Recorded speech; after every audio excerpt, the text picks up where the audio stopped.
consejero. Tiene la palabra la señora Herrero.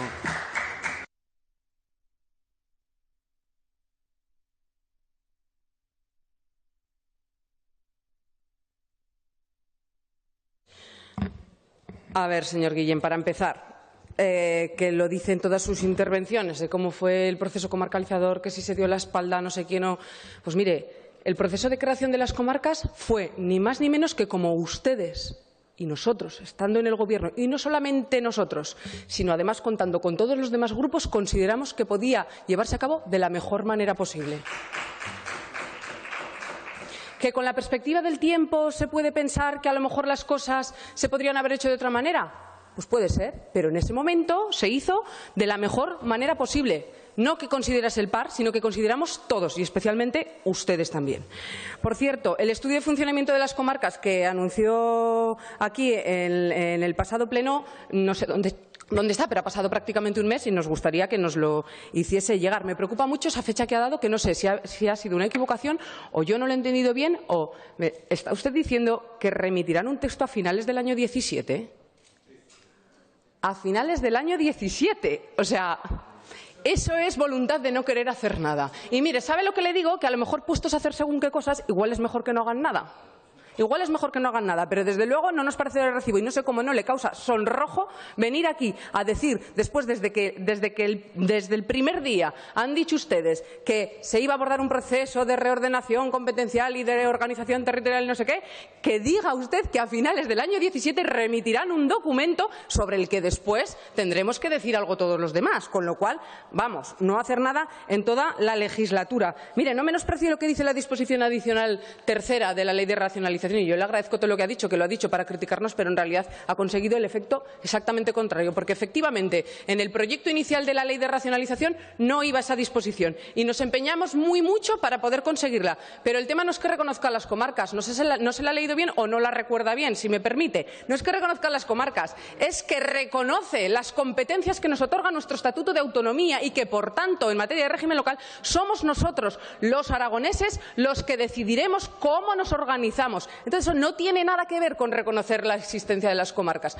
Lo que está diciendo, que por eso a nosotros nos preocupa y creemos que hay que hacerlo y lo impulsamos en la legislatura anterior, es que lo que tenemos que hacer es tener una ley propia que diga cómo nos organizamos y cómo funcionan nuestras entidades locales. Fíjese, es que de verdad se desdibuja la realidad de tal forma porque que las cosas que las hacen de abajo arriba, que hay que contar con todo el mundo, pero usted sabe, es que le voy a preparar una carpeta con todos los documentos de la legislatura anterior, de cómo se hizo ese proceso. ¿Usted sabe cómo se hizo el proceso en la legislatura anterior para reordenar las competencias?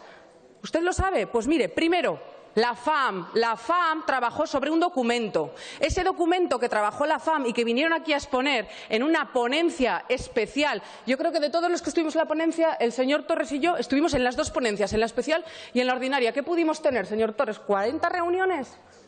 Por ejemplo. Ahora, si a ustedes les parece que eso no es nada y que nos dedicamos... Para hacer rodillo no se hacen 40 reuniones, ¿eh? Si haces rodillo, en 2 lo tienes listo. No, hubo un documento de la FAM, pactado y acordado, donde hicieron un reparto de funciones como consideraron que sería la mejor manera posible entre las diferentes entidades locales. Ese documento se remitió, pero es que por aquí desfilaron todos los expertos en esta materia, expertos teóricos, que todos los grupos políticos del Gobierno y de la oposición propusieron y vinieron y escuchamos a todo el mundo. A partir de ahí, sobre el documento de la FAM, empezamos a trabajar los diferentes grupos políticos y llegamos a un texto indudablemente más perfeccionado en cuanto que había cosas pues que la FAM con su mejor voluntad había hecho de la mejor manera posible, pero había cosas que no había tenido en cuenta. Pues llegamos a detallarlo mucho más. Oiga, con consenso de todos los partidos excepto del suyo, que el suyo era un convidado de piedra, que venía a las reuniones simplemente para asistir, pero que no decía absolutamente nada y en todo caso pues poner algún torpedo,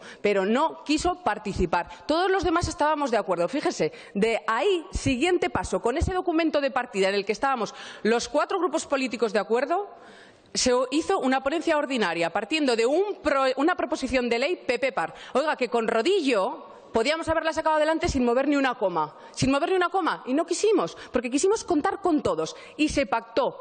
letra a letra, con todos los grupos políticos, excepto el suyo, porque no quiso, todo el texto articulado que tenía en cuenta la primera propuesta de la FAM y el documento final al que habíamos llegado en la ponencia especial. Todo eso está pactado y yo le digo, señor consejero, le voy a preparar una carpeta con todos esos documentos, de verdad, con todo el cariño del mundo, para que usted se los lea y que sepa que, desde luego, ustedes están solos, porque a la totalidad con texto alternativo a aquella proposición de ley, lo que plantearon era infumable y no se lo apoyó absolutamente ningún grupo político, ni siquiera los de la oposición. Si ese es su modelo y es el que están plasmando en el documento de la FAM, desde luego no contará con nuestro apoyo e imagino que de nosotros tampoco, y digo yo que Chunta algo tendrá que decir al respecto, pero que no estará de acuerdo, ya se lo aseguro.